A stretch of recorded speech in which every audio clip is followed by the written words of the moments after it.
भारत के पहले प्रधानमंत्री द्वारा पंचायती राज संस्थाओं पर सुझाव देने हेतु डॉक्टर बलवंत राय मेहता की अध्यक्षता में एक समिति का गठन किया गया।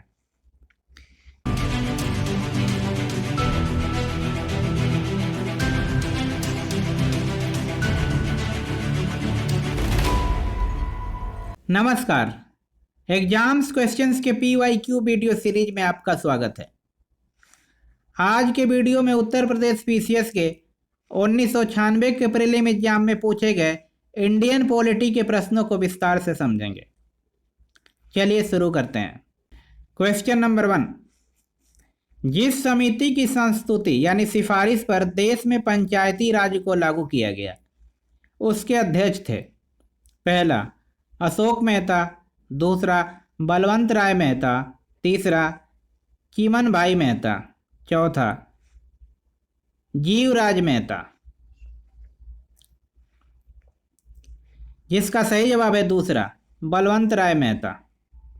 भारत के पहले प्रधानमंत्री द्वारा पंचायती राज संस्थाओं पर सुझाव देने हेतु डॉक्टर बलवंत राय मेहता की अध्यक्षता में एक समिति का गठन किया गया, जिसने अपनी सिफारिशों में त्रिस्तरीय पंचायत की स्थापना को प्रस्तावित किया था। यह गठन वस्तुतः गांधी जी की आदर्शों तथा संविधान के अनुच्छेद 40 को पूरा करने के लिए किया गया। अगला प्रश्न, विधानसभा में किसी दल के निर्वाचित सदस्यों के दल बदल पर निम्नलिखित में से किसने प्रतिबंध लगाया है? पहला संविधान का 52वां संशोधन कानून, दूसरा जनता के प्रतिनिधित्व का कानून, तीसरा संविधान का 42वां संशोधन, चौथा संविधान का 44वां संशोधन। जिसका सही जवाब है पहला, संविधान का 52वां संशोधन। विधानसभा तथा लोकसभा में किसी दल के निर्वाचित सदस्यों के दल बदल को रोकने के लिए संविधान के 52वें संशोधन द्वारा पारित दल बदल निरोधक अधिनियम 1985 और 10वीं अनुसूची द्वारा किया गया है। इसी संदर्भ में 91वें संशोधन द्वारा दल बदल कानून को और कड़ा बनाया गया। इसके तहत 2/3 सदस्यों के दल बदल को ही मान्यता दी गई थी। इससे पहले 52वें संविधान संशोधन द्वारा 1/3 सदस्यों के दल परिवर्तन को मान्यता दी गई थी। अगला प्रश्न, संपत्ति का अधिकार एक मौलिक अधिकार है, नैसर्गिक अधिकार है, वैधानिक अधिकार है या कानूनी अधिकार है? जिसका सही जवाब है चौथा, कानूनी अधिकार है।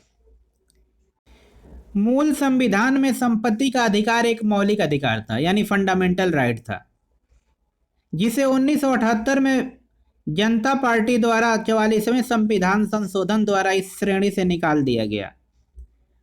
अतः यह अब एक विधिक अधिकार है।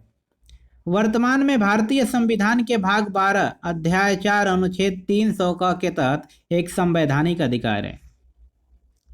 अगला प्रश्न, भारतीय संविधान के अनुच्छेद 25 का संबंध है। पहला समता के अधिकार से, दूसरा संपत्ति के अधिकार से, तीसरा धर्म की स्वतंत्रता से, चौथा अल्पसंख्यकों की सुरक्षा से। जिसका सही जवाब है तीसरा, धर्म की स्वतंत्रता से। भारतीय संविधान के अनुच्छेद 25 से 28 में धार्मिक स्वतंत्रता के मौलिक अधिकार में शामिल किया गया है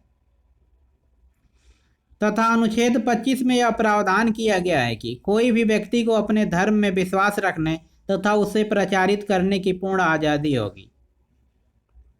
जबकि अनुच्छेद 26 में धार्मिक मामलों को प्रतिबंधित करने तथा धार्मिक आधार पर करारोपण पर प्रतिबंध किया गया है, यानी टैक्स लगाने पर रोक लगाया गया है। इसी क्वेश्चन के साथ इस साल पूछे गए पॉलिटी के प्रश्न समाप्त हुए। धन्यवाद।